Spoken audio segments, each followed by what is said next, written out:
कुछ स्लाइड्स और कुछ कमेंट्स के साथ स्टेज तैयार करें। लेकिन मैं स्टेज ब्रायन के साथ होगा, जब वह आएगा और बताएगा कि उसने एयरबीएनबी कल्चर कैसे बनाया। तो आप यहाँ हैं, मैं प्रेजेंटेशंस देख रहा था, और इसलिए अब आप जानते हैं कि कैसे शुरू करना है। आपने एक टीम बना ली है। आप एक तरह से अपना प्रोडक्ट बनाना शुरू करते हैं। या शुरू हो गया है या बढ़ रहा है। लोगों को यह पसंद आ रहा है, आपने यह पता लगा लिया है कि यह कैसे करना है। आपने सोचा एक बहुत हाई खास अपनी तरह की कंपनी कैसे बनाएं जिसके पास मोनोपोली पावर हो और जो बड़ी हो। और जिस मार्केट को आप पाना चाहते हैं वह पेपर एयरप्लेन बिजनेस से थोड़ा बड़ा है, इसलिए आप अच्छा है ना। टू ऐप क्या टू हम यहाँ यह बताने आए हैं कि असल में कल्चर हाई वह चीज़ है जो आपके बिजनेस को बढ़ाने के लिए बहुत बहुत ज़रूरी होने वाली है। साथ हाई आपकी टीम के लिए भी। और उम्मीद है इस बातचीत के बाद आप जान पाएंगे कि कल्चर क्या है, यह क्यों मायने रखता है, अपनी को वैल्यूज़ कैसे बनाएं और अन एलिमेंट्स के बारे में कैसे सोचें जो को वैल्यूज़ के लिए एक साथ फिट होते हैं। अस कल्चर में जो एक हाई परफॉर्मेंस टीम बनाता है। और कल्चर के लिए कुछ बेस्ट प्रैक्टिसेस पाएं। टू कल्चर क्या है? क्या कोई अंदाज़ा लगाना चाहता है कि इसे कैसे डिफाइन करना चाहिए? ग्रेटर देन वैल्यूज़ का एक सेट ग्रेटर देन हाँ या अच्छा है। क्या आपने इसे देखा क्योंकि आपके पास कंप्यूटर और इंटरनेट कनेक्शन था? क्या आपने अभी इसे देखा? टू ये कुछ डेफिनेशंस हैं जो आपको वेबस्टर की डिक्शनरी में मिलेंगी। और लेकिन वह हम स्टैनफोर्ड में हैं। या एक तरह का ट्रिकी सवाल है या एक CS क्लास है। सवाल कभी सीधे नहीं होते। असली सवाल यह है कि कंपनी कल्चर क्या होगा। आप जानते हैं कल्चर जिसके बारे में हम आमतौर पर समाज के बारे में बात कर सकते हैं, गस के बारे में, जगहों या चीज़न के बारे में। यहाँ हम कंपनी कल्चर के बारे में बात कर रहे हैं। और टू कोई कंपनी कल्चर को कैसे डिफाइन करता है। हम पिछली डेफिनेशन को ले सकते हैं और यूज थोड़ा बदल सकते हैं। और इसलिए यह एक हिट है कि हम कंपनी को कैसे डिफाइन करना चाहते हैं। कल्चर हमारी कंपनी के हर सदस्य का हर दिन खाली पैन और टीम का खाली पैन। और कुछ लोगों ने इनमें अलग अलग तरह की चीजें भरी हैं। एक पहला खाली हिस्सा हो सकता है मान्यताएं, विश्वास, मूल्य। मेरा पसंदीदा को वैल्यूज है। बी ब्लैंक के लिए दूसरा ब्लैंक। लोगों ने व्यवहार कहा है। मेरा पसंदीदा एक तरह से इसका जवाब है असली एक्शन, आप कैसे काम करते हैं। और लक्ष्यों की खोज में या थोड़ा कमजोर है। बड़े और मुश्किल लक्ष्यों की खोज में या थोड़ा ज्यादा मजबूत है। लेकिन एक बेहतर परिभाषा है मिशन की खोज में।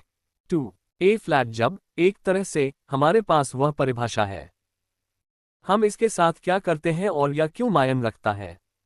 यह गांधी का एक कोट है, आपकी मान्यताएं आपके विचार बन जाती हैं। आपके विचार आपके शब्द बन जाते हैं। आपके शब्द आपके काम बन जाते हैं। और आपके काम आपकी आदतें बन जाती हैं। और आपकी आदतें आपके मूल्य बन जाती हैं। आपके मूल्य आपकी किस्मत बन जाते हैं। अगर आप नहीं करते, कंपनी में अच्छा कल्चर होने पर आप अपनी किस्मत के पीछे नहीं भाग सकते। यह इसलिए जरूरी है क्योंकि यह पहला उसूल बन जाता है जिस पर आप फाइल लेते समय वापस जाते हैं। यह लोगों को एक साथ लाने का एक तरीका बन जाता है। मान जो कंपनी के लिए मायने रखता है। यह एक तरह की स्टेबिलिटी देता है जिस पर भरोसा किया जा सकता है और यह एक तरह का भरोसा देता है जिस पर लोग एक दूसरे पर भरोसा कर सकते हैं। यह आपको अन चीज़ों की एक लिस्ट भी देता है जो आपको कर पाना चाहिए। पता करें कि क्या करना है और क्या नहीं करना है, और सबसे ज़रूरी बात यह है कि क्या नहीं करना है। और फिर आखिर में दूसरी ज़रूरी बात यह है कि इससे आप सही एम्प्लॉय को बनाए रख पाते हैं। इस दुनिया में ऐसे लोग हैं जो आपकी कंपनी के लिए फिट नहीं होंगे, लेकिन अगर आपके पास अच्छा मजबूत कल्चर और अच्छी मजबूत को वैल्यूज से आपको पता चल जाएगा कि आप किसे रखना चाहते हैं और किसे नहीं। और अगर आपने लिया टू पहले शब्द या उनका पहला अक्षर लें, इससे आपको आगे बढ़ने में मदद मिलेगी। तेज एक और कारण आप सोच रहे हैं कि यह सब बकवास है या असल में ज्यादा साइंटिफिक चीज है। टू यहाँ 1997 से 2003 तक के स्टॉक मार्केट इंडेक्स के इंडेक्स दिए गए हैं। और S&P 500 और रसल 3000 और फिर फॉर्च्यून 100 में काम करने के लिए सबसे अच्छी कंपनीज। वे इन सभी कंपनीज का सर्वे करते हैं। वहां बाहर और उन्होंने ऐसी कंपनीज चुनी हैं जिन्हें के बारे में उन्हें लगता है कि वे काम करने के लिए सबसे अच्छी कंपनीज हैं। और अन कंपनीज का रिटर्न स्टॉक मार्केट रिटर्न 11.8%, 11.08% होता है, जो बाकी दो इंडेक्स से लगभग दोगुना है। और इसलिए अन कंपनीज में असली ताकत होती है जो अपने कर्मचारियों के साथ अच्छा बर्ताव करती हैं, जहां बहुत भरोसा होता है, जहां बहुत मजबूत कल्चर होता है। 2. आप वैल्यूज का एक सेट कैसे बनाते हैं और कल्चर वगैरह को कैसे डिफाइन करते हैं। मुझसे यह बहुत पूछा जाता है। आपको कंपनी के लीडर फाउंडर से शुरुआत करनी होगी। और इसलिए खुद से पूछें पर्सनल क्या है। आपके लिए कौन सी वैल्यूज सबसे जरूरी हैं? बिजनेस के लिए कौन सी चीजें सबसे जरूरी हैं? आप किस तरह के लोगों के साथ काम करना पसंद करते हैं और उनकी वैल्यूज क्या हैं? और इसके जरिए आप एक तरह से यह तय करते हैं कि वैल्यूज का एक सेट क्या होता है। और उन सभी लोगों के बारे में सोचें जिन्हें के साथ आपको कभी काम करना पसंद नहीं आया, उनकी क्या वैल्यूज हैं। इसके अर्थ सोचें और शायद उन्हें भी ऐसा करना चाहिए। आपकी कंपनी के लिए वैल्यूज मानी जानी चाहिए। और आखिर में यह याद रखें, वैल्यूज को आपके मिशन को सपोर्ट करना होगा। और अगर यह आपके मिशन को सपोर्ट नहीं करता है तो आप कुछ मिस कर रहे हैं। और फिर आखिरी चैप्टर, उन्हें भरोसेमंद होना चाहिए और उन्हें आपके मिशन से खास तौर पर जुदा होना चाहिए। 2. जिपोस में मिशन के लिए खास तौर पर लागू होने के मामले में हम एक ऐसा कल्चर बनाने पर फोकस कर रहे हैं जो बेहतरीन कस्टमर सर्विस देगा।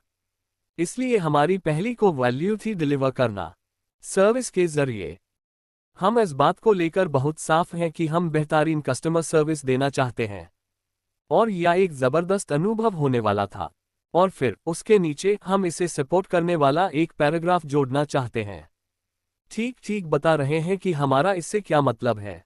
हम चाहते हैं कि यह उन्हें सपोर्ट करे, सर्विस देते समय डिलीवर करे और लोगों को सपोर्ट करे, जैसे हमारे कर्मचारी, हमारे कस्टमर और हमारे ब्रांड पार्टनर और हमारे इन्वेस्टर। इसके अलावा हम आमतौर पर घमंडी लोगों के साथ काम करना पसंद नहीं करते थे। 2. हमारी एक को वैल्यू या थी विनम्र होना था। 2. ये दो उदाहरण हैं जहां हम एक तरह से को वैल्यूज बनाते हैं जो एक तरह से भरोसेमंद बन जाती हैं और हमारे मिशन से खास तौर पर जग जाती हैं। 2. आप इस प्रोसेस से गुजरते हैं, आप कुछ को वैल्यूज के साथ आते हैं। ये इनमें से कुछ हो सकते हैं, चाहे वही ईमानदारी हो, इंटेग्रिटी हो, सर्विस हो, टीमवर्क हो, और वे 3 से शुरू करने की लिस्ट हो सकती है। आप 10 की लिस्ट बना सकते हैं, आप 30 की लिस्ट बना सकते हैं। यह एक अच्छी शुरुआत है। और जब जिपोस इस प्रोसेस से गुजरा तो हमने शुरुआत की। जैसे हमने आज समय सभी एम्प्लॉय से पूछा कि वे किन को वैल्यूज से जुड़ना चाहते हैं तो हम 37 पर आए। हमने शुरू में इसे घटाकर लगभग 10 कर दिया और इसमें 1 साल लगा। यह बहुत लंबा समय है और आप पूछ सकते हैं कि क्यों। खैर, अगर आप सिर्फ ईमानदारी शब्द लेकर आते हैं, मेरा मतलब है मुझे थोड़ा ब्रेक दो, हर कोई चाहता है कि कल्चर ईमानदार हो। फ्लैट आप कोई यह नहीं कहेगा कि मैं झूठ बोलना चाहता हूं। रोज सर्विस से आपका क्या मतलब है? इसमें इससे कहीं ज्यादा गहराई होनी चाहिए। और हर कोई टीम वर्क के बारे में बात नहीं करता। लेकिन एक इंट्रायूरल स्पोर्ट्स टीम और एक बेसबॉल टीम में टीम वर्क के लेवल में फर्क होता है। और 2. आप टीम वर्क को और गहराई से कैसे समझ सकते हैं? ऐसी कौन सी चीजें हैं जो एक टीम के लिए काम नहीं करती? इसका बहुत कुछ कम्युनिकेशन से जुड़ा है। इसका बहुत कुछ उन चीज़ों से जुड़ा है जिन्हें पर लोगों ने स्टडी की है। और आप शायद इसके बारे में और गहराई से जानना चाहें। ज़ैपोज़ में हमने सोचा कि इस कमरे में बहुत सारे स्मार्ट लोग हैं। जब वे लड़ रहे होते हैं, प्रत्येक और यह पता लगाने की कोशिश कर रहे हैं कि कौन सही है और कौन नहीं। शायद यह समय का सबसे अच्छा इस्तेमाल नहीं है। और हम चाहते हैं कि हर कोई एक दूसरे से सीखे और किसी भी आइडिया को बेहतर बनाने में एक दूसरे की मदद करे। नतीजा यह है कि कंपनी को बेहतर आइडिया मिलता है, ना कि कोई एक व्यक्ति सही होता है। इसलिए हम यह आइडिया डालना चाहते थे कि पहले कंपनी है, फिर आपका डिपार्टमेंट, फिर आपकी टीम, फिर आप खुद। और आप यह कैसे करते हैं? मैं उससे थोड़ा और गहराई में जाऊंगा। एक और है, एक बढ़िया तरह का एलिमेंट है का हार्ड परफॉर्मिंग टीम्स जो मुझे सच में पसंद हैं वो है या पिरामिड जिसे पैट्रिक लेंसियोनी ने बनाया था और एनहॉन या किताब लिखी थी the 5 dysfunctions of a team, और या इसलिए दिलचस्प है क्योंकि वह टीम्स के टूटने के बारे में बात करते हैं। सबसे पहले, अगर आप नहीं करते, बहुत सी टीम्स इसलिए टूट जाती हैं क्योंकि उनके पास नहीं होता कोई भरोसा नहीं। टू, अगर आपको भरोसा था भी तो आपको भरोसे की क्या जरूरत है। खैर, अगर आपको भरोसा है तो आप असल में बहस और झगड़ा कर सकते हैं और सही जवाब पा सकते हैं। अगर आपके बीच झगड़ा और बहस नहीं है तो लोग बस या अंधे को रास्ता दिखाना है। आपको कैसे पता चलेगा कि आप किसी चीज के लिए कमिट करने से पहले सही जवाब तक पहुंच गए हैं। टू, लोग असल में कमिट करने को तैयार नहीं होते, वे कमिट करने से डरते हैं। और इसलिए मान लीजिए कि आप अगले लेवल पर पहुंच जाते हैं और आप असल में कमिट कर पाते हैं। टू, क्या गलत हो जाता है। ऐसा आमतौर पर इसलिए होता है क्योंकि लोगों को उन चीज़ों के लिए जिम्मेदार नहीं ठहराया जाता जिन्हें के लिए एनहॉन कमिट किया था। और अगर लोगों को उन चीज़ों के लिए जिम्मेदार नहीं ठहराया जाता जिन्हें के लिए एनहॉन कमिट किया है तो उन्हें रिजल्ट नहीं मिल सकते। और मैं आपसे कहना चाहूंगा, अगर आप कंपनी को एक ब्लैक बॉक्स की तरह सोचते हैं और रिजल्ट, चाहे वह फाइनेंशियल हो, चाहे आप कोई बढ़िया प्रोडक्ट बनाएं या ऐसा कुछ भी, आउटपुट के तौर पर एक बड़ा इनपुट कंपनी का कल्चर है। टू, कुछ और बेस्ट प्रैक्टिसेस जिन्हें के बारे में हम असल में Q&A के दौरान बात करने वाले हैं क्योंकि मुझे लगता है कि यह बातचीत में घुल मिल जाएगा, वह यह है कि आप अपने मिशन को उन वैल्यूज में शामिल करना चाहते हैं जिन्हें के बारे में हमने बात की है। परफॉर्मेंस, आपको और ज्यादा सोचना होगा। अपनी वैल्यूज के बारे में जितना आप शुरू में सोचते हैं उससे ज्यादा गहराई से और ज्यादा देर तक बात करने की जरूरत है। मुझे लगता है कि यह एक चीज है। बहुत सी कंपनीज असल में ऐसा नहीं करती, वे टेक्निकल फिट या स्किल फिट या इस फील्ड में काबिलियत के लिए इंटरव्यू लेती हैं, लेकिन वे असल में कल्चर फिट के लिए इंटरव्यू नहीं लेती और यह भी नहीं देखती कि कोई सच में मिशन पर विश्वास करेगा और यूज फॉलो करेगा या नहीं। मुझे लगता है कि यह बहुत बहुत बड़ी गलती है। जैसे मुझे लगता है कि आपके पास दुनिया का सबसे स्मार्ट इंजीनियर हो सकता है, लेकिन अगर उन्हें अपने मिशन पर विश्वास नहीं है, वे इसमें अपना दिल और आत्मा नहीं डालेंगे। और यह उन चीज़ों में से एक है जहां अगर आप असल में इंटरव्यू प्रोसेस से लेकर परफॉर्मेंस रिव्यू तक कल्चर के बारे में सोचना शुरू करते हैं, या पक्का करने के लिए कि यह रोज की आदत बन जाए, आप प्रोडक्ट के साथ एक बढ़िया कल्चर बनाने के साथ बहुत आगे बढ़ेंगे। आखिर में, इसे रोज की आदत बनाने की बात, मुझे लगता है कल्चर कस्टमर सर्विस या फिटनेस की तरह ऐसा है जैसे माँ के पास एप्पल पाई हो।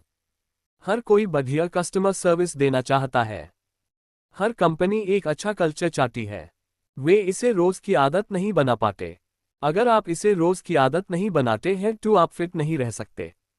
आखिर में आपका शेष बिगड़ जाता है, फिर आप मोटे हो जाते हैं और फिर आप सोचते हैं, ओ, मुझे वापस शेष में आने के लिए कैश डाइट पर जाना होगा।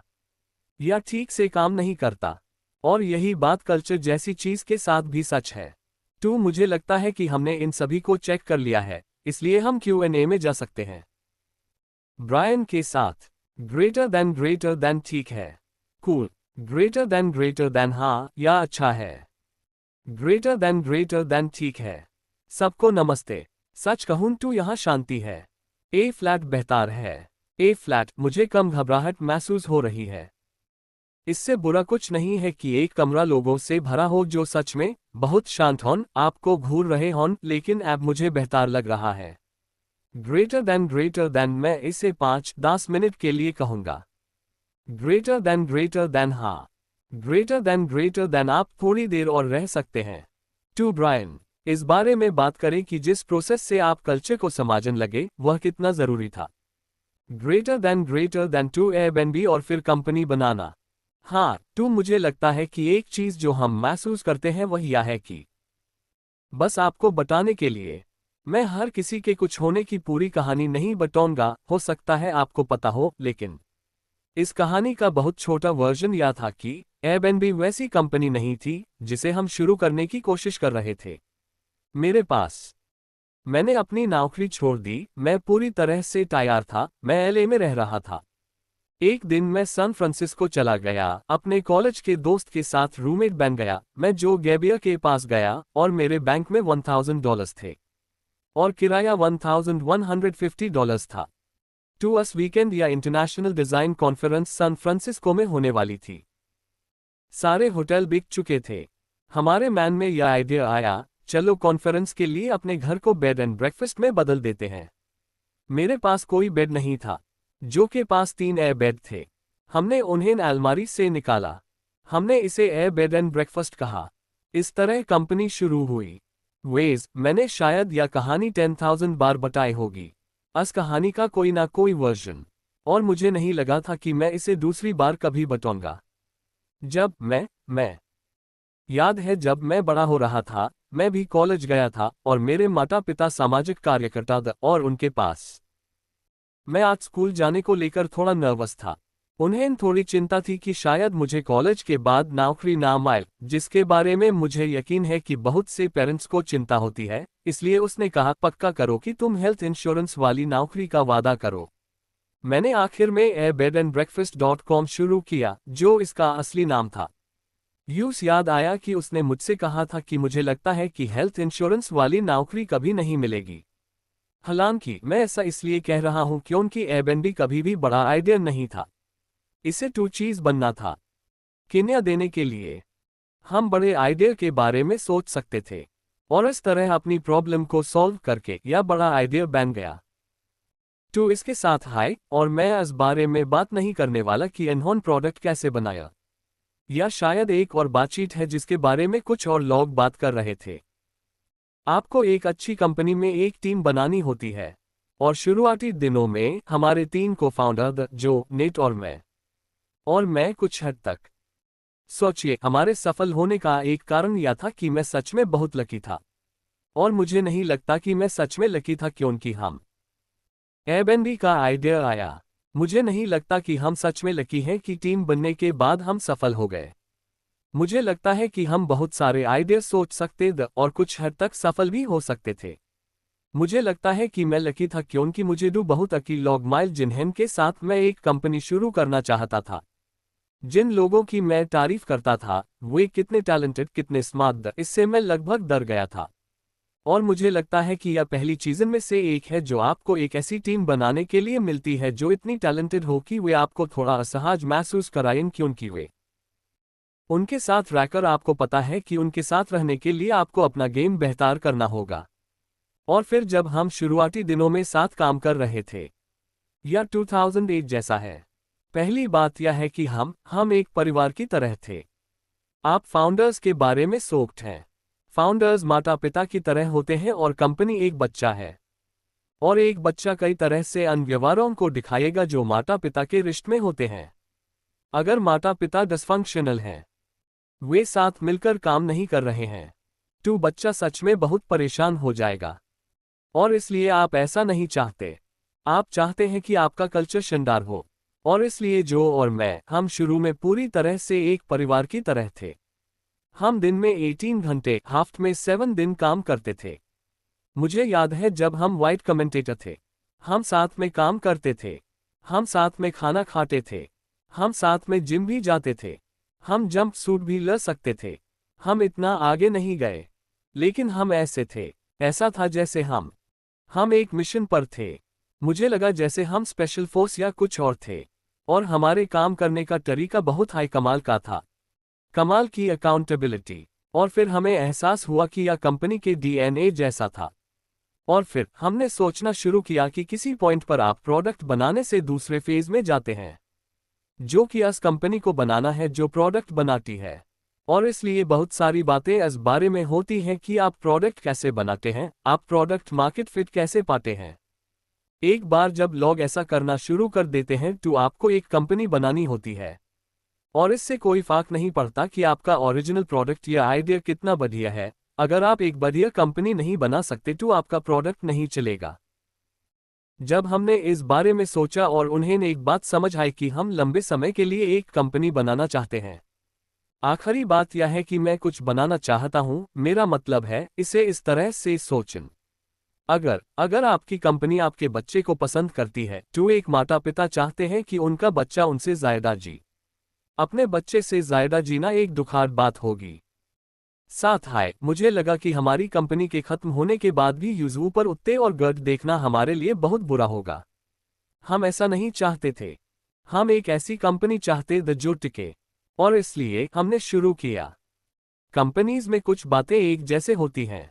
जो कंपनीज बहुत लंबे समय से थी, उनका एक साफ मिशन था और उनके पास मूल्यों की साफ समझ थी। उनके पास कुछ करने का एक जैसा तरीका था जो उनके लिए अनोखा था और सच में खास था। और इसलिए फिर जो और मैं, जब हम 3 साल के थे, लोगों ने कंपनीज के बारे में देखने का फैसला किया। मैंने देखा कि एप्पल, आप जानते हैं, स्टीव जॉब्स ने अपने को के बारे में बात की थी। उनका मानना था कि जुनूनी लोग दुनिया बदल सकते हैं। और इन्होंने कहा कि हमारे प्रोडक्ट दुनिया को बदलते हैं, लेकिन हमारी वैल्यू कभी नहीं बढ़ी। और हमने अमेज़न के बारे में सीखा। हमने नाइक के बारे में सीखा। हमने शुरुआती दिनों में कंपनीज, आप इसका इस्तेमाल अन ऑर्गेनाइजेशंस के बारे में बात करने के लिए भी कर सकते हैं जिन्हें आप जानते हैं, जैसे किसी देश की स्थापना, उसके मजबूत मूल्य और घोषणाएं। टैब देश ज़्यादा समय तक टिक सकता है। जैसे जैसे हमें एहसास होने लगा कि हमें इरादा रखने की ज़रूरत है, कल्चर को डिज़ाइन करने की ज़रूरत है। और इस तरह हम जूट, क्योंकि आप जानते हैं, जब हमें सेक्वायर ने फंड किया था, अल्फ्रेड लिन अभी अभी ज़ैपोस सेक्वायर से जूट थे। और मुझे बताया गया कि ज़ैपोस का कल्चर बहुत अच्छा है और हम लास वेगस गए और टोनी से माइल और हम इसके बारे में सीखा। ग्रेटर देन और टू, आपने क्या सीखा? ग्रेटर देन अच्छा। ग्रेटर देन आप लोग पागल थे। मैंने वो जो हमने सीखा। और हम 3 लोग द आपके साथ, जैसे अगर कल्चर चीज़न को करने का एक साझा तरीका है, टू असल में 2 हिस्से हैं। एक है व्यवहार और वे थोड़े बदल सकते हैं, और शायद ऐप से 50 साल बाद ऐसे रीति रिवाज और व्यवहार होंगे जो बदल जाएंगे, अलग होंगे। लेकिन कुछ चीज़ें ऐसी होनी चाहिए जो कभी ना बदलें। कुछ उसूल, कुछ आइडिया जो हमेशा बने रहते हैं, जो आपको बनाते हैं। और मुझे लगता है कि को वैल्यूज़ जैसे ईमानदारी, ये को वैल्यूज़ नहीं हैं, क्योंकि ये ऐसी वैल्यूज़ हैं जो हर किसी में होनी चाहिए। ये जैसे ईमानदारी हैं वैल्यूज़। लेकिन क्या ऐसी 3, 5, 6 चीज़ें होनी चाहिए जो आपके लिए खास हों और आप शायद अपनी ज़िंदगी में इसके बारे में सोच सकें? आप में हर दूसरे इंसान से क्या अलग है? अगर आप किसी को सिर्फ 3 या 4 बातें बता सकते हैं, तो आप उन्हें अपने बारे में क्या बताना चाहेंगे? और हमें एहसास हुआ कि जब ज़ैपोस में 100 एम्प्लॉय होते हैं, तो वे ये 9 को लिखते हैं। क्या ये 9 है? ग्रेटर देन दास। ग्रेटर देन दास को वैल्यूज। और टोनी से मैंने बस यही सीखा कि आपने कहा था कि काश मैंने 100 एम्प्लॉय होने तक इंतजार ना किया होता। ग्रेटर देन हाँ, ग्रेटर देन अपनी को वैल्यूज लिखने के लिए। टू, मुझे लगता है कि मैं सैम से बात कर रहा था। वह कहता है कि यूज लगता है कि हमन कुछ कंपनीज में से एक है जिन्होंने हायरिंग से पहले अपनी को वैल्यूज लिखी हैं। कोई भी ग्रेटर देन आपको पहला एम्प्लॉय हायर करने में कितना समय लगा? ग्रेटर देन टू, हमारा पहला एम्प्लॉय हमारा पहला इंजीनियर था। और मुझे लगता है कि हमने यूज 4 या 5 महीने तक ढूंढा। और मैंने शायद हजारों लोगों का इंटरव्यू लिया। मैंने शायद हजारों लोगों को देखा और साइनरन लोगों का इंटरव्यू लिया। ग्रेटर देन और टैब तक, जब आपने प्रो को हायर किया, टू, आपने इसे कब लिखा? क्या आपने इसे लिखा? क्या आपने इसे पहले दिन लिखा था या क्या तीसरे महीने में था? ग्रेटर देन मुझे लगता है कि हमने इस पर काम करना लगभग उस समय शुरू किया था जब यह खत्म होने वाला था, जो जनवरी 2009 रहा होगा। और यह शायद एक प्रोसेस था जो समय के साथ विकसित हुआ। 6 से 7 महीने का कोर्स। हमने अप्रैल 2009 में वाई कॉम्बिनेटर खत्म किया। मुझे लगता है कि हमने अपना पहला जुलाई में इंजीनियर, कुछ ऐसा हाई टू शायद 6 महीने लगेंगे। और वजह, क्योंकि कुछ लोग पूछते हैं, जैसे आपने अपने पहले इंजीनियर को हायर करने में इतना समय क्यों लगाया? और हमने इसके बारे में ऐसे सोचा। मुझे लगा कि आपका पहला इंजीनियर आपकी कंपनी में डीएनए लाने जैसा था, या व्यक्ति जैसे होने वाला था। अगर हम सफल होते, तो उसके जैसे 1000 लोग होने वाले थे, या यूज कंपनी में। और इसलिए यह ऐसा मामला नहीं था कि हम अपने यूजर्स के लिए अगले 3 फीचर्स बनाने के लिए किसी को बुलाएं। कुछ ज़्यादा लंबे समय तक चलने वाला और ज़्यादा टिकाऊ था। जो यह था कि क्या मैं ऐसे 100 या 1000 और लोगों के साथ काम करना चाहता हूं। ए फ्लैट आप डाइवर्सिटी चाहते हैं लेकिन आप नहीं चाहते, आप एक जैसे सोच की डाइवर्सिटी चाहते हैं, आप एक जैसे बैकग्राउंड उम्र की डाइवर्सिटी चाहते हैं। आप वैल्यूज की डाइवर्सिटी नहीं चाहते। आप बहुत बहुत एक जैसे सोच चाहते हैं और यही एक चीज है जो डाइवर्स नहीं होनी चाहिए। ग्रेटर देन टू क्या एयरबीएनबी की वैल्यूज क्या है? ग्रेटर देन हमारी 6 कोर वैल्यूज हैं। मैं शायद इनमें से 3 के बारे में बात करूंगा। ग्रेटर देन ठीक है। ग्रेटर देन टू हमारी पहली कोर वैल्यू जिसके बारे में हम बात करते हैं वह है मिशन को आगे बढ़ाना। और इसका असल में मतलब यह है कि हम ऐसे लोगों को हायर करना चाहते हैं जो यहाँ एक मिशन के लिए हैं। हम लोगों को यहाँ इसलिए नहीं चाहते क्योंकि उन्हें लगता है कि हमारी वैल्यूएशन बहुत अच्छी है, उन्हें हमारा ऑफिस डिज़ाइन पसंद है, उन्हें नौकरी चाहिए या उन्हें लगता है कि यह हॉट है। हम चाहते हैं कि लोग यहाँ बस एक चीज़ के लिए रहे जो कभी नहीं बदलेगी, और यही हमारा मिशन है। और बस आपको हमारे मिशन के बारे में एक छोटी सी कहानी बताता हूँ। आप जानते हैं एयरबीएनबी, आप जानते हैं बहुत से लोग इसे दुनिया भर में घूमते समय कमरा या घर बुक करने का एक तरीका बताते हैं। और हम यही करते हैं। लेकिन हम ऐसा बिल्कुल भी इसलिए नहीं करते।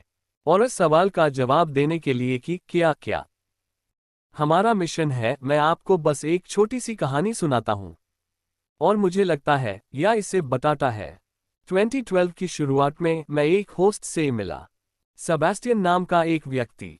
इसलिए हम दुनिया भर में ऐसे मीटअप करते हैं जहां आप होस्ट से मिलते हैं। और मैं सेबेस्टियन नाम के एक होस्ट से मिलता हूं। वह शायद 50 के आखिर में होगा।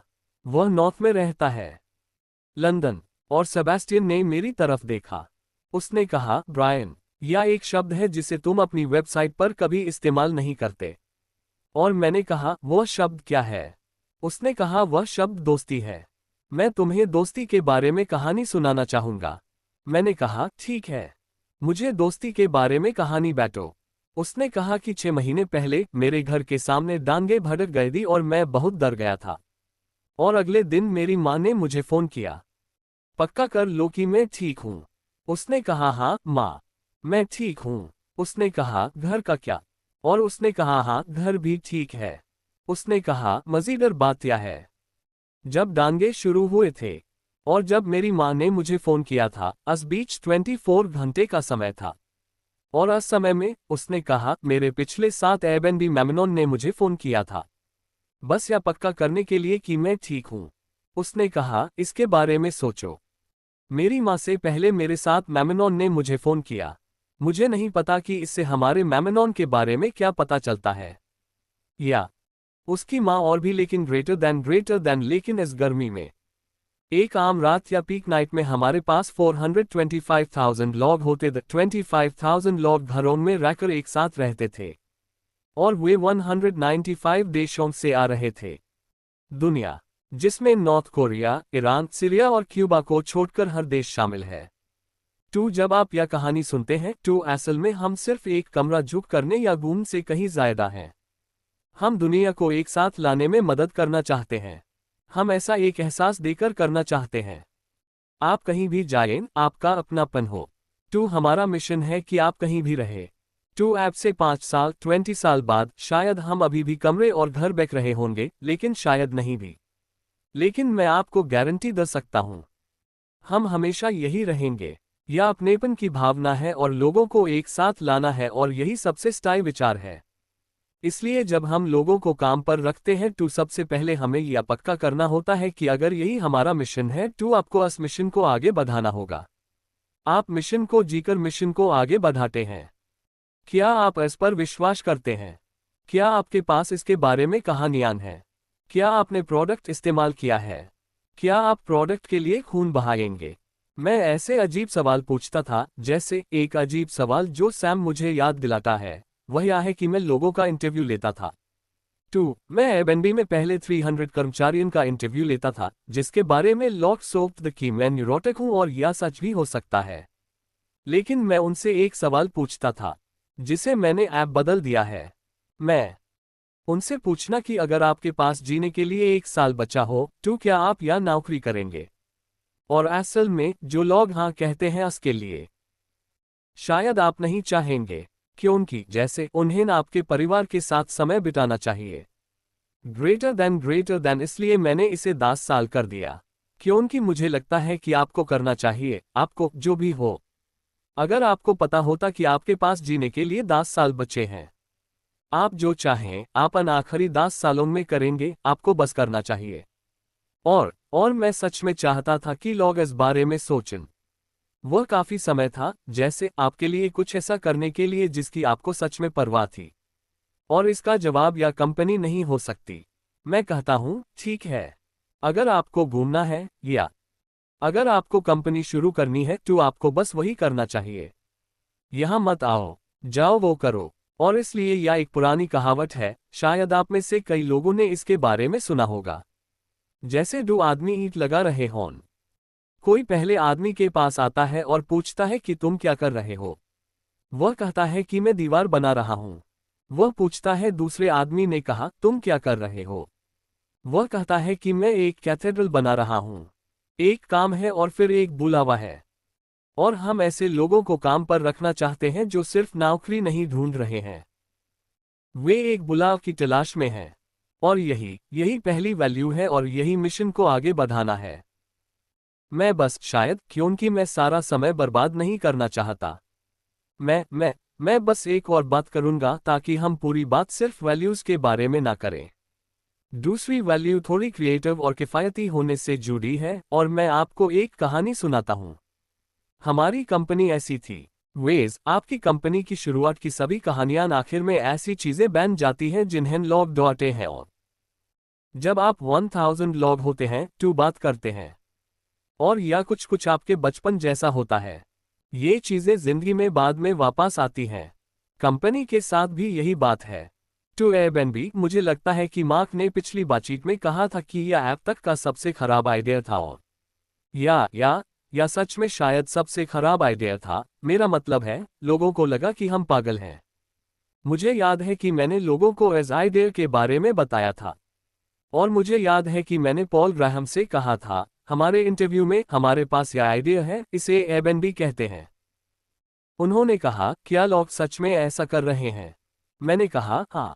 उनका अगला सवाल था, उनके साथ क्या गलत है? तो मुझे पता था कि इंटरव्यू ठीक नहीं चल रहा है। और इंटरव्यू के आखिर में पॉल ग्राहम, मुझे लगता है, हमें एक्सेप्ट नहीं करने वाले थे। लेकिन हमने उन्हें बताया कि हमने कंपनी को कैसे फंड किया। और यह ऐसे हुआ। हमारा परिचय माइकल साइबल से हुआ, जो मुझे लगता है कि वाईकॉम के पार्टनर हैं। लोगों को बताने के लिए जानते हैं, उन्होंने मुझे और जोको वैली के करीब 15 इन्वेस्टर्स से मिलवाया, जिन्हें में कुछ ऐसे भी द जिन्होंने इतना देर से हूं। और उन सब ने कंपनी को मना कर दिया। वे कंपनी का 10% हिस्सा $150,000 में खरीद सकते थे। उन सब ने मना कर दिया। उन्हें लगा कि यह एक क्रेजी आइडिया है, कोई भी कभी किसी के घर में नहीं रहेगा। तो हमने कंपनी को क्रेडिट कार्ड से हाई फंडिंग दी। और आप जानते हैं वो बाइंडर जिसमें बच्चे बेसबॉल कार्ड दौड़ते थे, तो हमने अनमेन क्रेडिट कार्ड डाल दिए। ग्रेटर देन क्योंकि हमें अन सबको कहीं ना कहीं रखना हाई था। हमारे पास कितने क्रेडिट कार्ड थे और हम पूरी तरह से कर्ज में डूब हुए थे।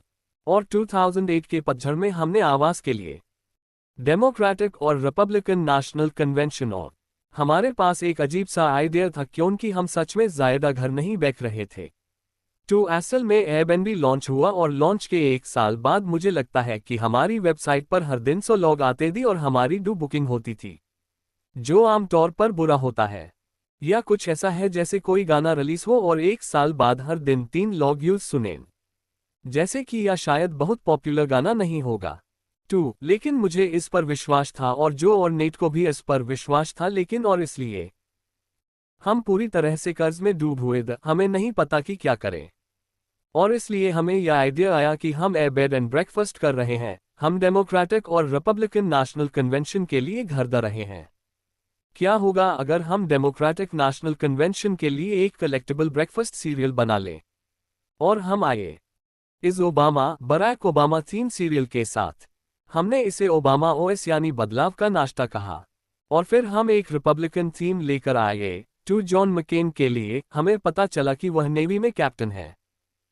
टू हमने सोचा, कैप्टन मकेन, हर बाइट में एक अलग सोच वाला, और हमारे पास $0 और बिना किसी पैसे के हम कर पाए। हमने जनरल मिल्स को कॉल करने की कोशिश की और इन्होंने हमसे कहा जैसे उन्हें कॉल करना बैंड करो वरना उन्हें रेस्ट्रेनिंग ऑर्डर मिल जाएंगे। टू वह काम नहीं आया, लेकिन हमें RISD का एक लोकल अलमनाई मिला। उसने हमारे लिए 1000 डिप सीरियल बनाए और हमने उन्हें प्रेस में भेजा और आखिरकार एक हफ्ते के अंदर हम नेशनल टेलीविजन, नेशनल न्यूज में आ गए। हमने ब्रेकफास्ट सीरियल बेचकर $40,000 कमाए और साल 2008 में हमने अपनी वेबसाइट से $5,000 कमाए और ब्रेकफास्ट सीरियल बेचकर $40,000 कमाए। और मुझे याद है मेरी माँ ने मुझसे पूछा था, टू क्या ऐप तुम एक सीरियल कंपनी हो? और यह बुरा नहीं था। बुरा हिस्सा सबसे अजीब जवाब था, जो ठीक था, लेकिन मैं यह इसलिए कह रहा हूं क्योंकि हमारी दूसरी को वैल्यू एक सीरियल एंटरप्रेन्योर बनना है। इस घटिया मजाक के लिए माफ करना, लेकिन एक एंटरप्रेन्योर बनो। और हमारा सच में मतलब है कि हमारा मानना है कि स्क्वाटरन क्रिएटिविटी लाती है। और जब आप $800 मिलियन जुटाते हैं, अचानक से वो सारी मुश्किलें, अस मुश्किल को खोना आसान है। लोगों के लिए आपको बताना आसान होता है, आप पता है मुझे बस $50,000 का कॉन्ट्रैक्ट चाहिए, या मुझे यह चाहिए या मुझे वह चाहिए। और जब भी कोई थोड़ा सा जैसे किफायती और क्रिएटिव नहीं होता, या वे मुझसे कहते हैं कि वे कुछ नहीं कर सकते, तो मैं बस एक डिब्बा अनाज ले लूंगा। और जैसे ओबामा का सिर्फ एक सुझाव भी जानता है कि उन्हें कंजूस और किफायती होना चाहिए। और इसलिए फिर से आपकी कंपनी के फाउंडिंग DNA का बहुत कुछ, ये वैल्यूज, ये प्रिंसिपल्स बन जाते हैं। और इसलिए हर कोई जानता है अगर आपको कोई फर्क नहीं पड़ता तो आपको नहीं करना चाहिए, यहां रहो।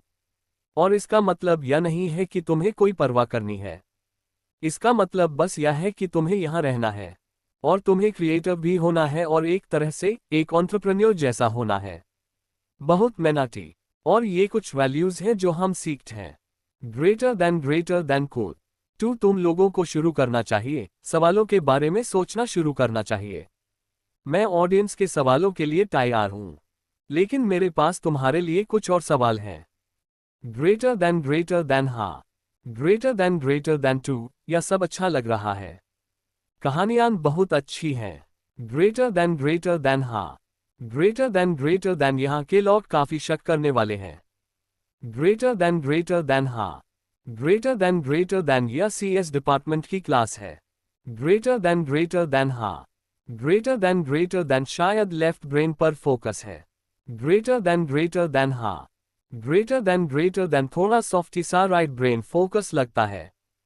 ग्रेटर देन मैं टू पूरी तरह से सॉफ्टी हूँ, सॉरी। ग्रेटर देन लेकिन आपके मजबूत कल्चर ने आपको जरूरी और मुश्किल फाइल लेने में कैसे मदद की है?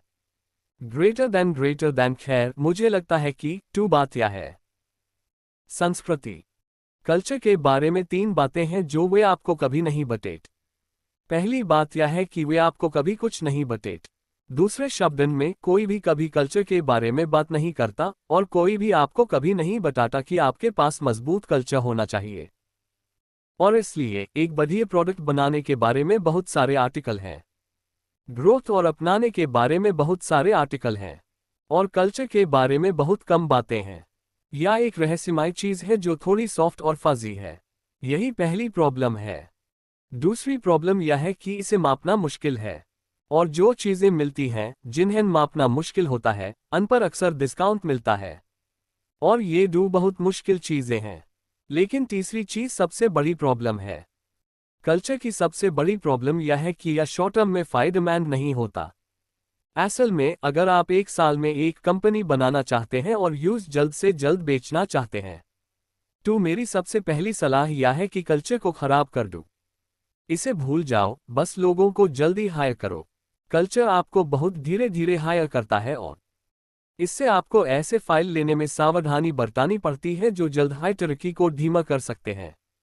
यह कुछ कंपनी में शॉर्ट टर्म इन्वेस्टमेंट करने जैसा है, और इसलिए ये वो बातें हैं जो लोग आपको कभी नहीं बतेट। 2. यह असल में लंबे समय के लिए एक कंपनी बनाने और रिकती रहने के बारे में है। ए फ्लैट कल्चर के बारे में कुछ बातें। पहली बात यह है कि आपको इस बारे में बहुत साफ होना चाहिए। आप में क्या खास है जिसके लिए आप खड़े हैं। एक बार जब आप ऐसा कर लेते हैं तो आपको यह पक्का करना होगा कि आप ऐसे लोगों को हायर करें जो उस पर विश्वास करते हों। और इसलिए हमने सेंट लोगों का इंटरव्यू लिया। आपको यह पक्का करना होता है कि आप इन वैल्यूज के आइडियाज के आधार पर हायर और फायर करें। और आप जानते हैं, हम जो चीजें करते हैं इनमें से एक यह है कि हम लगातार बार बार दोहराते हैं। इसलिए हम इंटरव्यू लेते हैं। जैसे जब हम इंटरव्यू लेते हैं तो हम यह पक्का करना चाहते हैं कि वे वर्ल्ड क्लास हों और वे कल्चर में फिट हों। तो पहली चीज जो मैं लोगों से पूछता था, जो मेरे पास इंटरव्यू शीट के आखिर में होती थी, क्या आप हायर कर सकते हैं? यह एक फंक्शनल सवाल है। अगर आप दुनिया में किसी को भी हायर कर सकते हैं तो क्या आप बैठे हुए व्यक्ति को हायर करेंगे? आपसे सहमति। और अगर हमारा विजन हमारे काम का सबसे अच्छा होना चाहिए तो हम दुनिया के सबसे अच्छे लोगों को हायर क्यों नहीं करते? हर एक इंसान को पिछले लोगों से बेहतर इंसान को हायर करना चाहिए। आप लगातार हायरिंग कर रहे हैं, लेवल बढ़ा रहे हैं। आप लगातार वर्ल्ड क्लास लोगों को हायर कर रहे हैं। फिर हमारे पास अलग लोग हैं जिन्हें को वैल्यू वाले लोग कहते हैं, जो फंक्शन में नहीं है। तो अगर आप एक इंजीनियर हैं तो को वैल्यू वाले इंजीनियर। इंटरव्यू लेने वाले कभी इंजीनियर नहीं होते, क्योंकि हम नहीं चाहते कि वे बायस्ड हों और कहते हैं, ओ मुझे पता है कि वे कितने अच्छी हैं। और वे सिर्फ वैल्यूज के लिए इंटरव्यू लेते हैं ताकि यह पक्का हो सके कि लोग उसी चीज की परवाह करते हैं। और हमने बहुत अच्छी लोगों को माना कर दिया है, क्योंकि हमें उनके लंबे समय तक हमारे साथ रहने के बारे में ठीक नहीं लगा। तो यह एक बात है। मुझे यह भी लगता है कि शायद कुछ और उदाहरण है जब हमें कुछ मुश्किल फाइल लेने पड़े। 2011 के बीच में हमारे पास यह था। तो हम ज़्यादातर यूनाइटेड स्टेट्स में थे और हमारे पास समवर ब्रदर्स नाम के इन लोगों द्वारा फंड किया गया एक इंटरनेट क्लोन था। क्या किसी ने समवर भाइयों के बारे में सुना है? वे असल में क्लोन करते हैं। हाँ, रॉकेट इंटरनेट, वे अभी पब्लिक हुए हैं। और वे असल में अमेरिकन वेबसाइट्स को जल्दी से कॉपी करते हैं और वे इसे आपको वापस बेचने की कोशिश करते हैं। और अगर आप ऐसा नहीं करते तो वे बस करने की कोशिश करते हैं तो यह आपके सर पर बंदूक तान जैसा है। और इसलिए और इन्होंने असल में ग्रुपॉन के साथ भी ऐसा ही किया था। इस समय ग्रुपॉन दुनिया की सबसे तेजी से बढ़ने वाली कंपनी थी। $1 बिलियन का रेवेन्यू पाने वाली पहली कंपनी, सबसे तेज कंपनी। और फिर इन्होंने ग्रुपॉन करना बैंड कर दिया। यह टैब की बात है जब ग्रुपॉन दुनिया में टॉप पर था। और इन्होंने हमारा क्लोन बनाया और हमारे पास 40 एम्प्लॉय थे। हमने $7 मिलियन जुटाए थे। उन्होंने हमारा क्लोन बनाया और इन्होंने $90 मिलियन जुटाए। और 30 दिनों में इन्होंने 400 लोगों को काम पर रखा। और वे कंपनी बेचना चाहते थे और अगर वे ऐसा नहीं कर पाते तो वे हमें दुनिया भर में बर्बाद कर देते। और एयरबीएनबी के साथ दिक्कत यह है कि अगर हम दुनिया भर में हर जगह नहीं हैं, जैसे यूरोप में किसी ट्रैवल साइट का ना होना वैसा हाई है जैसे आपके फ़ोन में ईमेल ना होना, ऐसा नहीं है। असल में काम करते हैं।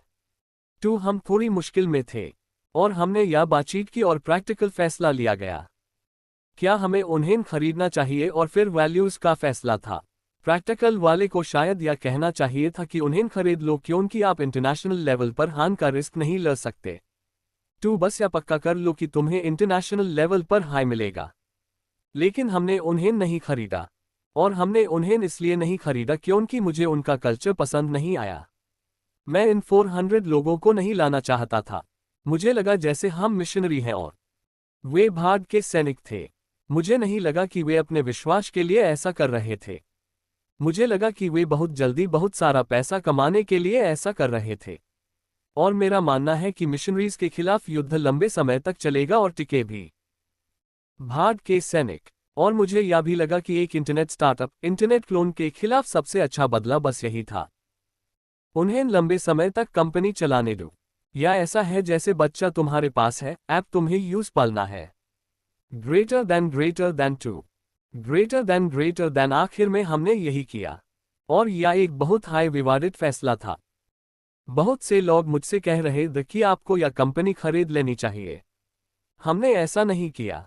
और मुझे लगता है कि यह काम कर गया। ग्रेटर देन चलिए देखिए आखिरी हिस्सा यह है कि कैसे यूरोप से रेवेन्यू का कितना परसेंट आता है। ग्रेटर देन 50% से ज्यादा। ग्रेटर देन मुझे लगता है कि यह काम कर गया। ग्रेटर देन हाँ। ग्रेटर देन ठीक है। क्या किसी के कोई सवाल है? मैं आगे भी पूछ सकता हूँ। हाँ, एक और सवाल। ज़ैपोज़ में हमारा एक और बयान था कि कल्चर और ब्रांड दुनिया के दो पहलू थे। हाँ, ग्रेटर देन एयरबीएनबी का कल्चर बहुत अच्छा है और एक बेहतरीन ब्रांड भी। आप ब्रांडिंग के बारे में थोड़ी बात करना चाहते हैं क्योंकि यह असल में एक तरह की कमज़र चीज़ है। सिलिकॉन वैली में हम इस पर कल्चर और ब्रांड पर फोकस नहीं करते। ग्रेटर देन हाँ। हाँ, यही मैं। असल में मैंने अभी सैम ऑल्टमैन से यही कहा।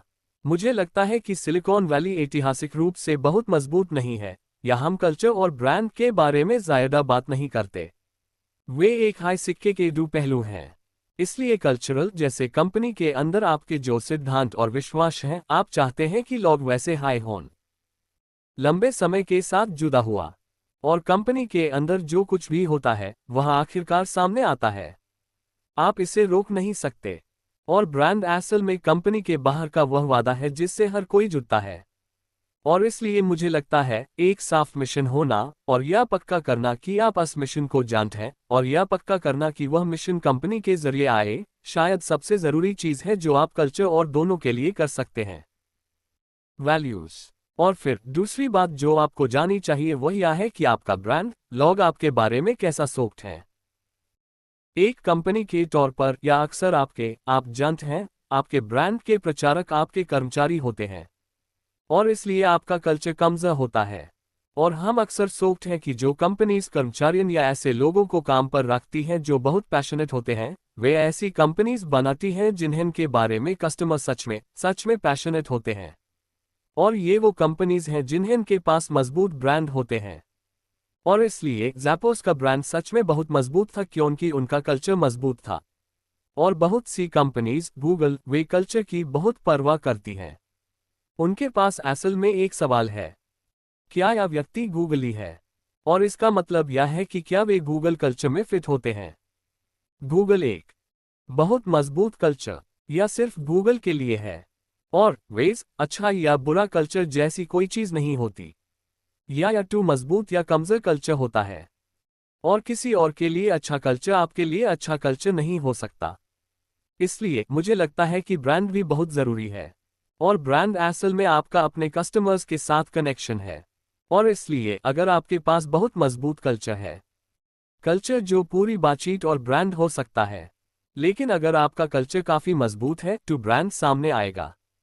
ब्रांड के बारे में आखिरी बात यह है कि बहुत से लोग जब अपने ब्रांड के बारे में बात करते हैं तो वे इस बारे में बात करते हैं कि वे क्या बेक्ट हैं। तो अगर आप एप्पल हैं तो ऐसा करने का एक तरीका यह कहना है कि हम कंप्यूटर बेक्ट हैं।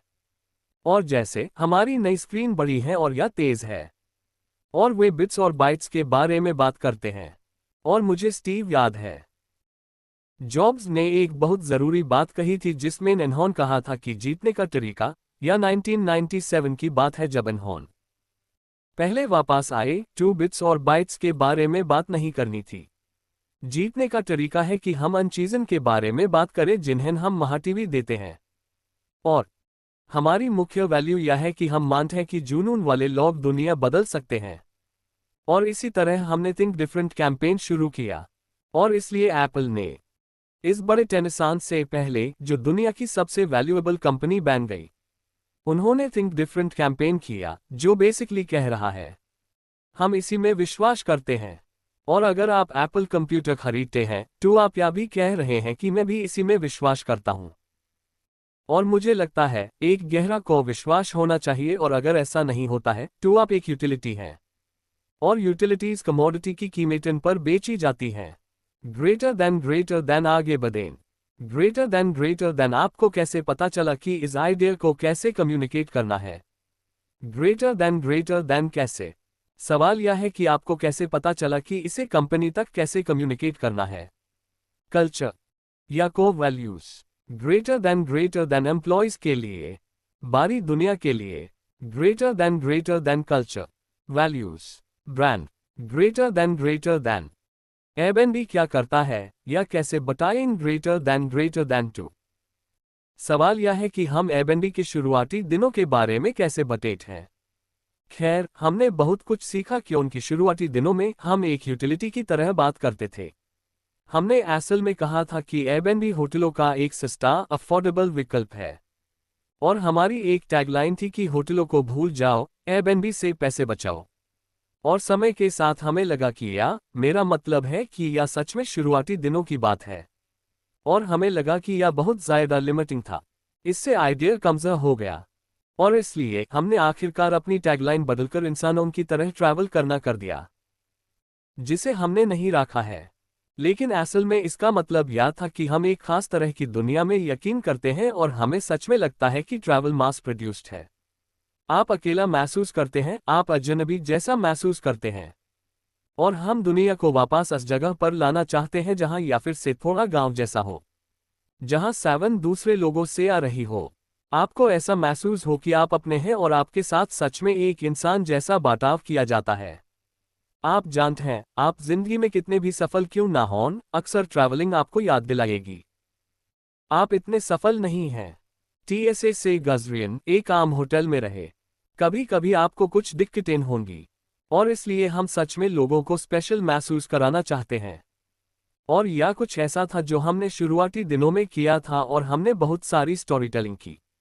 मेरा मतलब है, मैंने शायद Airbnb की कहानी 10,000 बार बताई है। और यह कुछ ऐसा है जो कल्चर से जुदा है। लेकिन किसी ने मुझसे कुछ दिन पहले पूछा कि CEO का काम क्या है।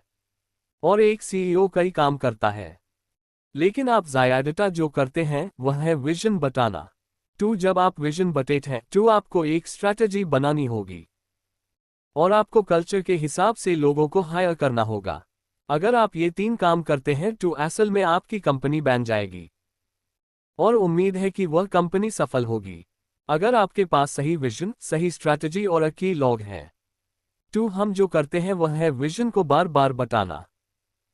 चाहे आप लोगों को हायर कर रहे हों या उन्हें रिक्रूट कर रहे हों, पैसे जुटाने के लिए इन्वेस्टर्स से बात कर रहे हों, PR इंटरव्यू कर रहे हों, अगर आप किसी क्लास में बोल रहे हों, आप हमेशा वैल्यूज को मजबूत करते रहते हैं। आप कस्टमर को ईमेल में ऐसा कर रहे हैं और इसलिए आप इसे हजारों बार करते हैं। और अगर आप कोई चीज हजारों बार करते हैं तो वह हर बार बदलेगी और बेहतर होगी। यह बस एक तरह से इवॉल्व है। ग्रेटर देन हाँ सवाल। ग्रेटर देन आप होस्ट के साथ इंटरैक्ट कर रहे हैं, किसी तरह आप होस्ट के इंचार्ज हैं और Airbnb के हिस्से को मजबूत कर रहे हैं। ग्रेटर देन बहुत बहुत अच्छा सवाल। हम यह कैसे पक्का करें कि होस्ट Airbnb के कल्चर को मजबूत कर रहे हैं। जब इसका जवाब है, हम काफी अच्छा काम करते हैं लेकिन अभी तक बहुत बढ़िया काम नहीं करते। जब हम पहली बार Airbnb शुरू करते समय मैंने क्रेग न्यूमार्क की सोच को अपनाया। क्रेग न्यूमार्क क्रेग्सलिस्ट के फाउंडर हैं और मैंने कहा कोई भी Airbnb इस्तेमाल कर सकता है। आपको एल्बाई करने की जरूरत नहीं है। अगर आप अपनी जगह किराए पर देना चाहते हैं तो आप अपनी जगह किराए पर दे सकते हैं। और ऐसा हुआ कि बहुत से लोगों ने हमारी बात पर यकीन किया। वैल्यूज क्योंकि हमने इस बारे में बात की और हमने उन्हें ट्रैक किया। लेकिन ऐसे लोग भी थे जो Airbnb पर किराए पर रहते थे नहीं क्योंकि वे वैल्यूज में विश्वास करते थे, लेकिन क्योंकि उन्हें एहसास हुआ कि वे अपना घर किराए पर देकर बहुत पैसा कमा सकते हैं। और हर कोई सच में एक की कल्चर फिट नहीं था और इन लोगों ने सच में हमारे लिए बहुत सारी प्रॉब्लम्स खड़ी की। यह सच में मेरे लिए एक सबक था और मुझे नहीं लगता था कि हमारे होस्ट को ऐसा करना होगा। यह बात मुझे शुरुआती दिनों में सच में समझ नहीं आई थी। होस्ट को पूरी तरह से वैल्यूज में फिट होना था कि हम उनसे मिलें, हम अपने जैसे लोगों को अट्रैक्ट करें। और इसलिए समय के साथ हमने होस्ट या पार्टनर्स को महसूस किया और इसलिए उन्हें विश्वास करने की जरूरत है, वही मूल्य जो हम करते हैं। और इसलिए अब हमारे पास सुपरहोस्ट प्रोग्राम नाम का एक प्रोग्राम है जहां उन्हें इस तरह का बैच पाने के लिए वैल्यू दिखानी होती है जिससे उन्हें प्रायोरिटी कस्टमर सपोर्ट और डिस्ट्रीब्यूशन मिलता है। यह होस्ट कन्वेंशन है जहां आप सभी होस्ट को लाते हैं। हम वैल्यूज के बारे में बात करेंगे और उन्हें मजबूत करेंगे। हम उस जगह की ओर बढ़ रहे हैं जहां उन्हें लिस्ट में एल्बाई करना होगा। और हम उन्हें इस तरह से टेस्ट नहीं करते जैसे हम किसी एम्प्लॉय को टेस्ट करते हैं, लेकिन हम इस बारे में और ज़्यादा सख्त होने लगे हैं। 2 जवाब है कि हम सच में देर से आए लेकिन अब हम धीरे धीरे लिस्ट में एल्बाई करने की तरफ बढ़ रहे हैं और हर कदम पर इसे मजबूत कर रहे हैं। ग्रेटर देन आगे बढ़ो। ग्रेटर देन जब एयरबीएनबी ने ओपन सोर्स कम्युनिटी में कुछ बेहतरीन योगदान दिया है। क्या आपके पास कोई विचार है कि यह आपकी डेवलपमेंट टीम के कल्चर में कैसे योगदान देता है? ग्रेटर देन हाँ। मुझे लगता है बस आमतौर पर और या 2 चीज़ों से जुदा हो सकता है। एयरबीएनबी के बारे में हम आमतौर पर काफ़ी खुले विचारों वाले हैं। हम खूब बातचीत करते हैं और हम आमतौर पर एक ऐसी साझा दुनिया के विचार में विश्वास करते हैं जहां लोग वापस दे रहे हैं और योगदान देना, कम्युनिटी और इंडस्ट्री को मजबूत बनाना। 2 कम्युनिकेशन पर मेरी बस एक हाई सोच है। हम असल में एम्प्लॉय या कस्टमर प्राइवेसी से जुड़ी चीज़ों को छोड़कर अंदरून तौर पर हर चीज़ पर बात करते हैं और बातचीत करते हैं। 2 अगर यान 2 चीज़ों से जुदा नहीं है, 2 हम असल में इसके बारे में बात करेंगे। जहां तक ओपन सोर्स कल्चर और इंजीनियरिंग की बात है, हम यह पक्का करना चाहते थे कि टीम की हमारी पहचान बहुत मजबूत हो। और इसलिए हमें सच में लगा कि बहुत सारे सोर्स कोड नहीं होने चाहिए। आप जानते हैं, हमें लगा कि हर कंपनी को इसकी जरूरत है। एक तरह की खाई जो आपको आपके कंपटीशन से बचाती है। हमने सोचा था कि कुछ टेक्नोलॉजी होनी, लेकिन हमें यह भी लगा कि हम टेक्नोलॉजी के नज़रिए से पीछे हटना चाहते हैं। और हम चाहते थे कि हमारी खाई ऐसी हो कि जब आप एयरबीएनबी इस्तेमाल करें तो हम आपको दुनिया का सबसे अच्छा एक्सपीरियंस दें। हमारे पास सबसे बड़े नेटवर्क इफेक्ट हैं और हमने सोचा कि यह इस टेक्नोलॉजी से बेहतर है जिसे सिर्फ हम हाई इस्तेमाल कर सकते हैं। और इसलिए हमने उसमें से कुछ लोगों के साथ शेयर करने का फैसला किया। और मुझे लगता है फिर से यह इससे जुदा है। वैल्यूज एक और बात यह है कि मैंने कभी किसी को रेकमेंड नहीं किया। उम्मीद है अगर आपका कल्चर मजबूत है तो मैंने ऐसा कुछ करने की रेकमेंड नहीं की। हमने ऐसे इंजीनियर हायर किए जो हमें वैल्यूज के हिसाब से सही लगे और उन्हें अपने आप लगा कि उन्हें ऐसा करना चाहिए। उन्हें लगा कि यही सही काम है।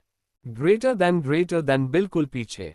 ग्रेटर देन आपने बताया कि कन्वेंशन के दौरान आप कैसे। मेरे पास कोई पैसा नहीं था और सिर्फ कुछ लोग हाय आपकी साइट पर आते थे। आपने पैसे बढ़ाने के लिए क्या किया? आपकी साइट पर आने वाले यूजर्स की संख्या। आपने इसे कैसे बढ़ाया? ग्रेटर देन 2 सवाल यह था, ब्रायन ने बताया था कि जब वे शुरू करने की कोशिश कर रहे थे 2 साइट पर ज़्यादा विजिटर्स नहीं थे। वे साइट पर यूजर्स कैसे लाए? ग्रेटर देन 2 या असल में कल्चर के बारे में नहीं है, लेकिन मैं फिर भी इसका जवाब दूंगा। 2 आप बहुत से लोगों को जानते हैं, यह कल्चर का सवाल भी नहीं है, लेकिन सबसे अच्छा मुझे जो सलाह मिली वह शायद पॉल ग्राहम की थी। और पॉल ग्राहम ने असल में कहा था, मुझे याद है कि उनकी यह लाइन थी। उन्होंने कहा कि यह बेहतर है, हो सकता है अनहोन किसी टॉक में इस बारे में बात भी की हो। अनहोन कहा कि 100 लोग जो आपसे प्यार करते हैं उनसे बेहतर है कि लाखों लोग जो आपको बस थोड़ा बहुत पसंद करते हैं। यह सचमुच बेहतर है। 100 लोग आपसे प्यार करते हैं। और इसका कारण यह है कि अगर आपके पास 10 लाख कस्टमर या 10 लाख यूजर हैं और उन्हें आपकी कोई परवाह नहीं है, लेकिन वे आपका ऐप इस्तेमाल करते हैं और आप ठीक हैं, उन्हें परवाह करने के लिए राजी करना सच में बहुत बहुत मुश्किल काम है। असल में मुझे नहीं पता कि अचानक 10 लाख लोगों को परवाह करने के लिए कैसे राजी किया जाए। मुझे यह पता है कि अगर आपको 100 लोग मिल जाएं जो आपसे प्यार करते हैं, अगर वे लोग बहुत ज़्यादा पैशनेट महसूस करते हैं तो इनमें से हर कोई 100 लोगों को बताएगा। और असल में सभी मूवमेंट या कंपनीज या आइडिया जो सच में पावरफुल होते हैं, वे सिर्फ 100 लोगों से शुरू होते हैं। इसलिए यह इतना ज़रूरी है क्योंकि इन्होंने हमें एक और सबक दिया। वह यह है कि अगर आपको बस 100 लोगों को आपसे प्यार करने के लिए राजी करना है, फिर आपको ऐसी चीज़ें करनी होंगी जो स्केल ना करें। इसलिए यह मुश्किल है। अगर आपके पास 10 लाख लोग हैं तो आप उन सब से नहीं मिल सकते, लेकिन आप 100 लोगों से मिल सकते हैं। आप उनके साथ समय बिता सकते हैं। तो ठीक यही है हमने किया। जो और मैं, हम न्यूयॉर्क सिटी या डेनवर में घर घर जाते थे जहां डेमोक्रेटिक नेशनल कन्वेंशन था। सचमुच हमारे यूजर्स से मिलना, उनके साथ रहना और उनके साथ रहना। मैं मजाक में कहता था कि जब आप आईफोन खरीदते हैं तो स्टीव जॉब्स आपके सोफा पर आकर नहीं सोते थे, लेकिन मैं सोता था। और या सच में बहुत ज़रूरी था अपने यूजर्स के साथ रहना। और अपने यूजर्स के साथ रहकर और उनके साथ समय बिताकर हमें बस उन्हें काफ़ी समय ध्यान देना था और उन्हें नस पॉइंट तक पहुंचाना था जहां वे बहुत ज़्यादा पैशनेट हों। और अगर आप 100 लोगों या एक व्यक्ति से भी पीछे की ओर काम करते हैं बिना टेक्नोलॉजी के भी, सोचिए कि सिर्फ इस एक व्यक्ति के लिए कितना शानदार अनुभव होगा। और अस समय से लेकर अस सफर पर चलें, आपकी सर्विस चाहे जो भी हो, है ना? और यूज उसके लिए परफेक्ट बनाएं। व्यक्ति। एक बार जब आप किसी सर्विस को एक व्यक्ति के लिए परफेक्ट बना देते हैं तो असल में किसी भी चीज को किसी व्यक्ति के लिए परफेक्ट बनाना बहुत आसान हो जाता है। या असल में उतना मुश्किल नहीं है। मुश्किल बात यह है कि हम इसे लाखों लोगों तक कैसे पहुंचाएं। हर कोई मुश्किल में टैप पड़ता है जब वे दोनों को एक हाई समय में सुलझाने की कोशिश करते हैं। इसलिए सबसे पहले हम एक व्यक्ति को परफेक्ट एक्सपीरियंस देते हैं। हम ऐसा करने के लिए घर घर गए, हमने उनका प्यार जीता। फिर हमने कल्पना करने के लिए अपने दिमाग के एक अलग हिस्से का इस्तेमाल करें, अब हम इसे बड़े पैमाने पर कैसे हासिल करेंगे। और इस बारे में बात करना बैंड करने से पहले मैं आपको एक उदाहरण देता हूं। अभी एयरबीएनबी पर अगर आप अपना घर एयरबीएनबी पर डॉट है तो आप एक बटन क्लिक कर सकते हैं और यह कुछ उबर की तरह काम करता है। और हमने यह उबर से पहले किया था। एक प्रोफेशनल फोटोग्राफर आपके घर आता है और वे आपके घरों की तस्वीरें फ्री में लेते हैं। हमारे पास दुनिया भर में 5000 फोटोग्राफर हैं और हमने लाखों घरों की तस्वीरें ली हैं। या शायद सबसे बड़े ऑन डिमांड फोटोग्राफी नेटवर्क में से एक, अगर ऐसा कुछ होता। मुझे लगता है कि शायद दुनिया में सिर्फ एक हाई है और इसकी शुरुआत जो और मैंने की थी। हम जी रहे हम रहना नहीं, न्यूयॉर्क सिटी में एक होस्ट के साथ रहना। और उसका घर बहुत बढ़िया है लेकिन उसकी तस्वीरें बहुत खराब थी। और हमने कहा तुम बेहतर तस्वीरें क्यों नहीं डालती। और यह टैब की बात है जब आईफोन में बढ़िया कैमरा नहीं होते या 2008 की बात है। और उसने कहा ठीक है, मुझे समझ नहीं आ रहा कि इस कैमरा से इस कंप्यूटर पर तस्वीरें कैसे लाऊं। वह टेक्निकली बहुत अच्छी नहीं थी। और हमने बस कहा ठीक है, हम तुम्हारे लिए तस्वीरें ले लेंगे। या असल में मैंने कहा क्या होगा अगर आप एक बटन दबाएं और कोई आपके दरवाजे पर आकर ले जाए प्रोफेशनल तस्वीरें। उसने कहा यह जादू होगा। तो अगले दिन मैंने उसका दरवाज़ा खटखटे और कहा मैं यहाँ हूँ। और मैंने उसके घर की फोटो खींची। और फिर हमने लोगों को ईमेल भेजे जिसमें लिखा था हमारे पास यह नई जादुई फोटोग्राफी सर्विस है। और अगर आप चाहें तो यह बटन दबा सकते हैं और एक प्रोफेशनल फोटोग्राफर आपके घर आ जाएगा। कहीं बस यह बटन दबाएं और मुझे अलर्ट भेजें या जो एक अलर्ट है। और हम बुकलिन में एक कैमरा किराए पर लेते थे। जनवरी 2009 में बर्फ में चलते हुए लोगों के घरों की फोटो खींचते हुए। हमने यह बिना किसी टेक्नोलॉजी के हाथ से किया। हमने इसे सिर्फ स्प्रेडशीट से मैनेज किया। मैं नेट पर फोटोग्राफी से पहले डिज़ाइन की गई कोई चीज़ बनाने का बोझ नहीं डालने वाला था। फिर हमने कॉन्ट्रैक्ट फोटोग्राफर हायर करना शुरू किया। फिर आखिरकार हमें सभी कॉन्ट्रैक्ट फोटोग्राफर को मैनेज करने के लिए एक इंटर्न मिला। फिर हमें एक इंटर्न मिला जो फुल टाइम एम्प्लॉय बन गया और कॉन्ट्रैक्ट एम्प्लॉय को मैनेज करने के लिए दूसरे इंटर्न को मैनेज करने लगा। ग्रेटर देन और एक समय ऐसा भी था जब हमने कुछ भी नहीं बनाया था। और एक समय ऐसा भी था जब मैनेज करने के लिए बहुत सारे लोग थे, जैसे सेंटलिन फोटोग्राफर थे। और फिर हमने आखिरकार सारी फोटोग्राफी को मैनेज करने के लिए सारे टूल्स बना लिए। लेकिन हमने यह तभी किया जब हमें ठीक ठीक पता चल गया था कि परफेक्ट सर्विस क्या है। ग्रेटर देन एक और सवाल। ग्रेटर देन एक और सवाल। Greater than two. बहुत से लोग कहते हैं कि जब सबसे मुश्किल हिस्सा टेक्नोलॉजी नहीं है, यहां मार्केटिंग कम्युनिकेशन सबसे मुश्किल हिस्सा है, वहां होंगे। और बहुत से लोग कहते हैं कि यह टेक्नोलॉजी नहीं है। Greater than two. क्या आप सवाल दोहराना चाहते हैं? ग्रेटर देन टू सवाल यह है कि एयरबीएनबी के साथ इस खास सिचुएशन में बहुत से लोग सोचते हैं कि यह जरूरी नहीं कि एक टेक्नोलॉजी कंपनी हो, बल्कि यह एक मार्केटिंग कंपनी ज्यादा है। ग्रेटर देन अच्छा सवाल। टू में ठीक है, मैं आपको बताता हूँ, मैं आज सवाल का जवाब एक कहानी से दूंगा। ग्रेटर देन ठीक है, मुझे बताने दो। आज सवाल से पहले कुछ सवाल पूछें। क्या आज आपके पास प्रोप्राइटरी टेक्नोलॉजी है? ग्रेटर देन हाँ। ग्रेटर देन क्या आपके पास मोट है? ग्रेटर देन हाँ। ग्रेटर देन क्या आपके पास नेटवर्क इफेक्ट्स हैं? ग्रेटर देन हाँ। ग्रेटर देन क्या आपके पास प्राइसिंग पावर है? ग्रेटर देन हाँ। ग्रेटर देन क्या आपके पास एक अच्छा ब्रांड है? ग्रेटर देन मुझे ऐसा लगता है। ग्रेटर देन क्या आप मोनोपोली हैं? ग्रेटर देन मैं इसका जवाब नहीं दूंगा।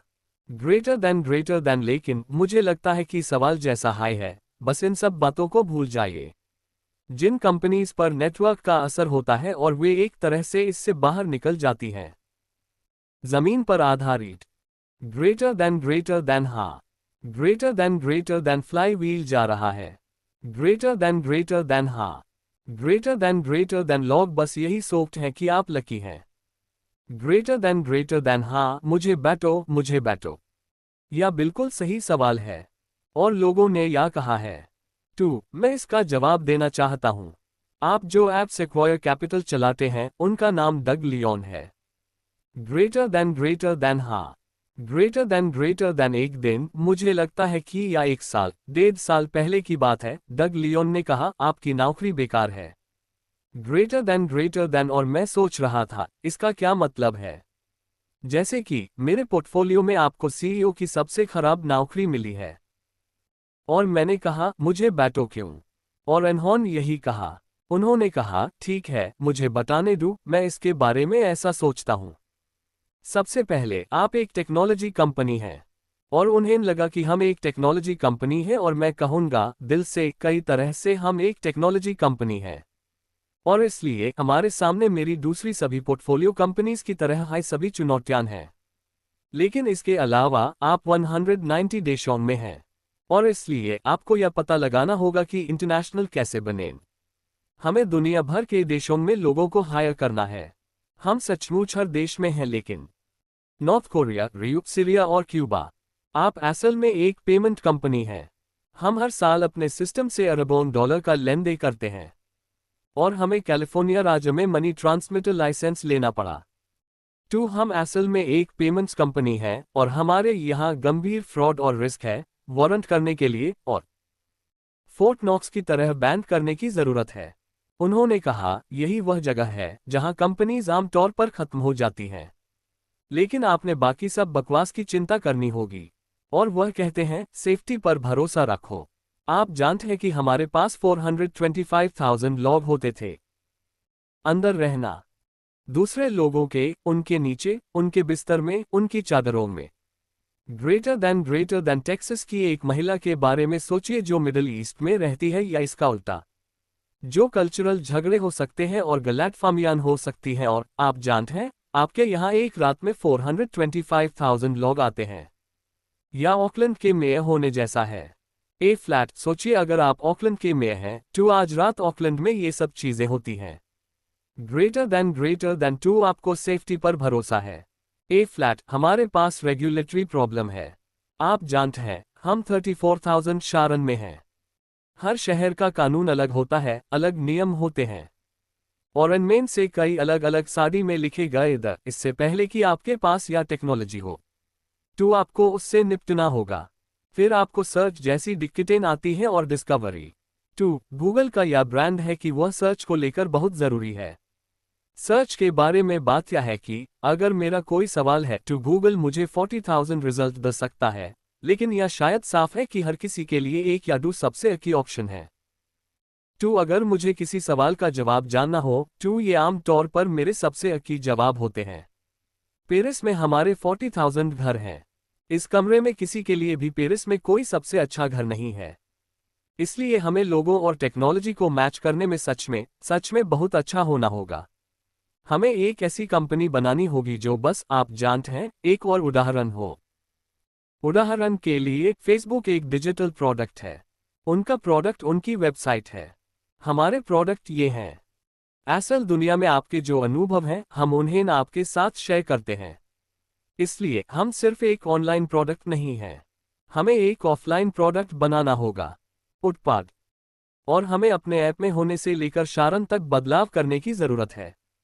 और ये कुछ उदाहरण हैं कि टेक्नोलॉजी डिजाइन क्यों जरूरी है। तो असल में इसका मतलब यह है कि हमें टेक्नोलॉजी में वर्ल्ड क्लास होना होगा, हमें डिजाइन में वर्ल्ड क्लास होना होगा, हमें ब्रांडिंग में वर्ल्ड क्लास होना होगा, क्योंकि हमें लोगों को यह समझाना होगा कि यह पागलपन नहीं है। जब आप इसका इस्तेमाल करेंगे तो आप मरेंगे नहीं। हमें सरकारों को यह समझाना पड़ा कि यह आस पड़ोस के लिए अच्छा है।